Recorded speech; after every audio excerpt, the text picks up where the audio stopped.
Let's look at the coverage surrounding New York Governor Andrew Cuomo. We have been reporting on this deadly nursing home fiasco for almost a year. His executive order, the media mob, they helped sweep it under the rug.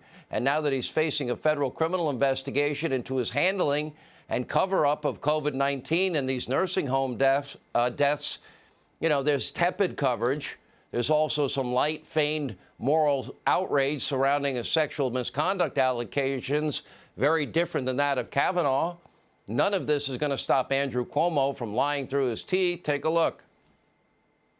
I want you to know this from me directly.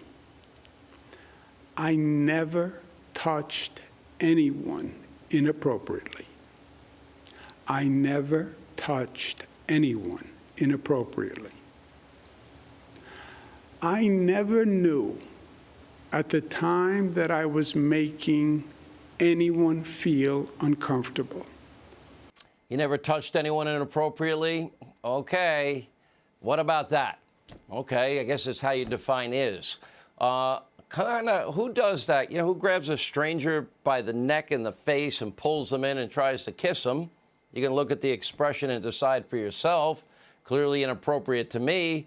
It's almost as bad as Joe Biden sniffing people's hair and getting in people's faces and kissing everybody and grabbing everybody the way he did. And by the way, listen to how another accuser is describing Cuomo and the sexual harassment in the workplace. Take a look. Do you believe that he was propositioning you? Yes. For what? Sex. So he goes, "You were raped. You were raped. You were raped and abused and assaulted." He asked if I had trouble enjoying being with someone because of my trauma. This seems highly inappropriate. Yeah. The governor asked me if I was sensitive to intimacy. He asked me if age difference mattered. He also explained that he was fine with anyone over 22. Now, one must ask at this time, considering what happened in Kavanaugh's case, where is the I Believer caucus after that interview? Now, on this program, we are consistent. We're not going to change. We believe in due process. We believe in the presumption of innocence. We believe allegations should be taken seriously and investigation should be done, but you don't rush to judgment. Lo and behold, almost everyone in the media mob, the Democratic Party, all of a sudden now they agree with me. Because in 2018, they were all feigning moral outrage and lying in order to block Kavanaugh's nomination and right out say, I believe. They tried to ruin Kavanaugh's entire life in front of his wife and daughters. They did it for political gain. They minimized the seriousness of important issues like this by playing politics with it. And, of course, because Cuomo's a Democrat, he's not getting the same treatment at all by them.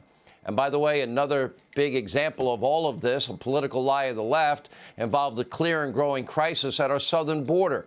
Well, now we have the DHS secretary and Joe Biden saying there's no crisis at all.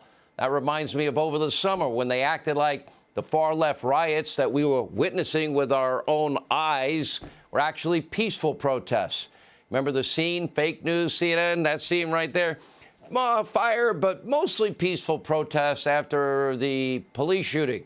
Standing in front of a building burning to the ground in Kenosha, decked out in riot gear, a banner reading fiery but mostly peaceful protests after police shooting. Saw the same thing over there at Conspiracy TV, MSDNC in Minneapolis, where an anchor claimed that the situation was not generally unruly while standing outside another raging fire. And the Seattle mayor, Jenny Durkin, calling the violent occupation of city blocks and a police precinct, a summer of love, autonomous Chaz Chop, spaghetti potluck dinner zone. This is until multiple African-American teens were shot and killed, police begging to offer medical attention. They had to beg on a bullhorn. Joe Biden, meanwhile, made no mention, none whatsoever, of the nationwide riots, and they were riots during the DNC. Just pretended like it wasn't happening. And this brings us back full circle to what is a real crisis on the southern border. Once again, Biden his DHS secretary. Democrats, the mob, and the media, they are pretending that it is not happening and that it's no big deal. But according to leaked federal documents obtained by Axios, the U.S. Border Patrol is handing over 320 children each day to the Department of Health and Human Services. That's up from around 40 in January. And get this, the same documents reveal that the same shelter system at the border is already operating at almost full capacity, already full, as a record 117,000 unaccompanied minors are expected now to cross the border this year alone. Make no mistake, the Biden administration is completely, totally, utterly unprepared, and it is a crisis. We've all seen the images of child migrant detention centers. Right there, I don't see much social distancing or mask wearing either by the Biden administration. We saw the cargo shipping containers, with the tiny windows and bars on it. And then we saw, by the way, they're not letting media in at all. They're telling us there are butterflies on the walls and everything. Then the tarps and the tents and foil blankets for kids. Now, if Donald Trump were president, the hysteria would be rampant. The mob, the media, Democrats would likely accuse the president of putting kids back in cages. Those are the ones Biden and Obama built, but then blamed on Trump.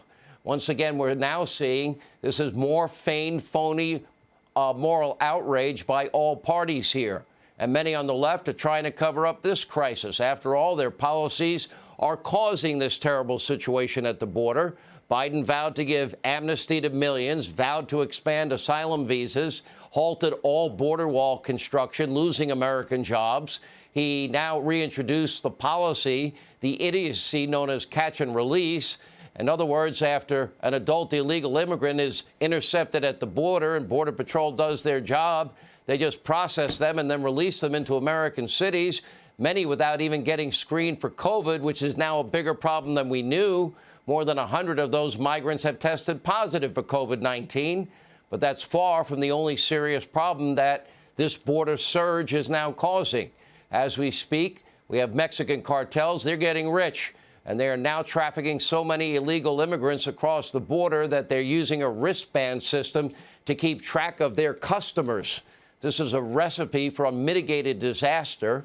It poses incredible risks to people on both sides of the border. Sarah Carter is going to join us live from Texas with a report that's upcoming.